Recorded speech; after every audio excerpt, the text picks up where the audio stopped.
우리의 자율신경계에는 교감신경과 부교감신경이 있습니다. 교감신경계는 짧은 호흡 상태로서 신체가 행동할 준비를 시키는 응급 투쟁 및 도주 반응 체계를 의미합니다.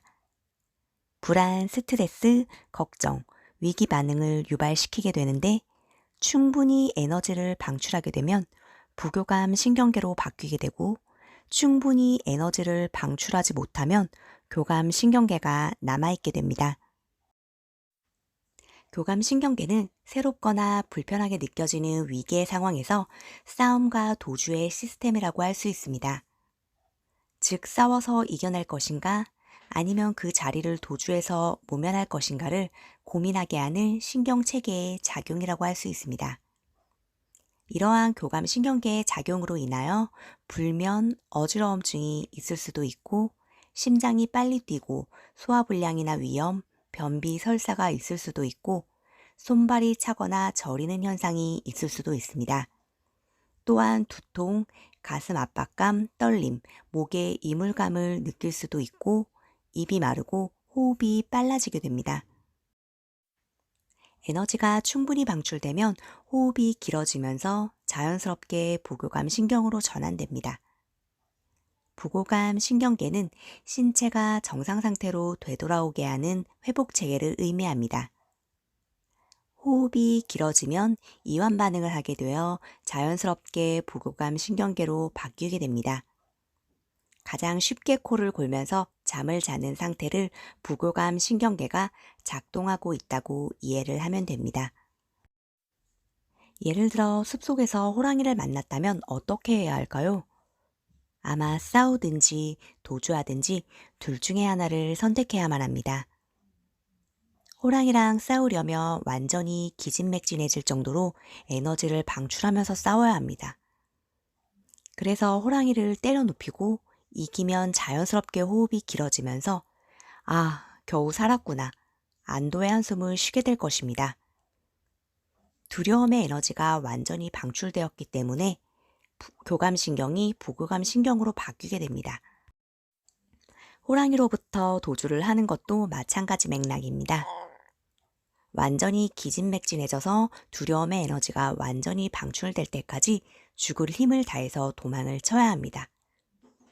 그래서 호랑이로부터 완전히 멀어졌을 때에는 아, 겨우 살았구나 라는 생각과 함께 자연스럽게 호흡이 길어지면서 부교감 신경 상태로 바뀌게 되는 것이죠. 이렇게 에너지가 완전히 방출된 상태에서는 두려움이 남아있을 이유가 없습니다.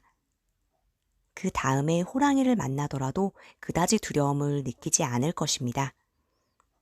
그러나 호랑이와 싸움을 하든지 도망을 치던 과정에서 누군가가 총을 쏘아서 호랑이를 죽여서 에너지가 완전히 방출되지 못한다면 호랑이에 대한 두려움이 남아있어서 호랑이 공포증을 갖게 될 것입니다. 스피치를 할 때도 마찬가지입니다. 같은 원리가 적용됩니다. 긴장과 떨림을 완전히 방출할 때까지 스피치 훈련을 계속해야 합니다. 긴장되면 긴장되는 대로, 떨리면 떨리는 대로 계속 대결해서 긴장과 떨림의 에너지를 방출해야 합니다. 그런데 대부분의 사람들은 긴장과 떨림을 경험하게 되면 빨리 그 상황을 회피하려고 합니다. 자신의 문제를 다른 사람들이 알게 될까봐 지나치게 움츠러들고 문제를 숨기고자 하는 것이죠. 이렇게 문제를 숨기고 불편한 상황을 회피하게 되면 부정적인 에너지가 내재되어서 응어리가 되고 응어리는 한이 되고 한은 화병이 됩니다. 이 화병이 심리적으로는 우울증, 공포증, 불안증, 편집증, 중독증, 의처증, 의부증 등을 유발하고 신체적으로는 불면, 두통, 위장, 심장장애, 혈압, 관절, 각종 통증, 그리고 암을 유발하게 됩니다. 대중 앞에서 스피치를 할 때 긴장되고 떨리는 현상을 자율신경계의 작동으로 이해를 한다면 굳이 긴장과 떨림을 창피하게 생각할 필요가 없습니다.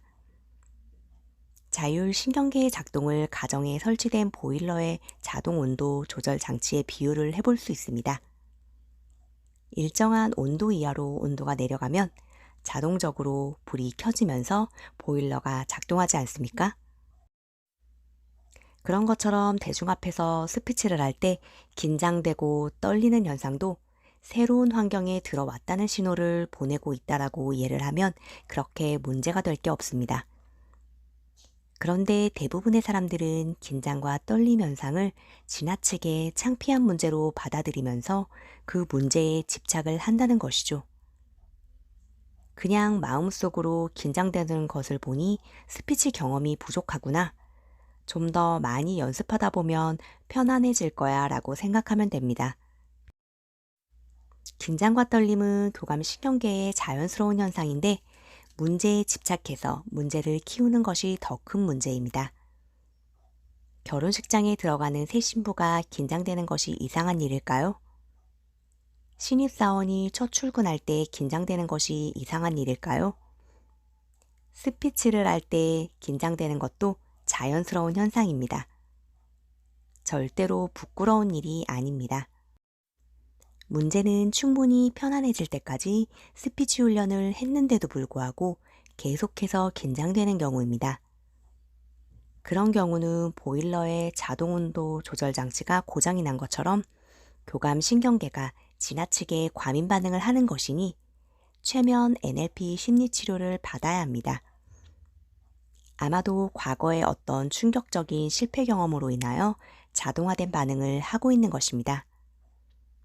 NLP를 활용하면 30분 이내에 충분히 치료가 가능합니다.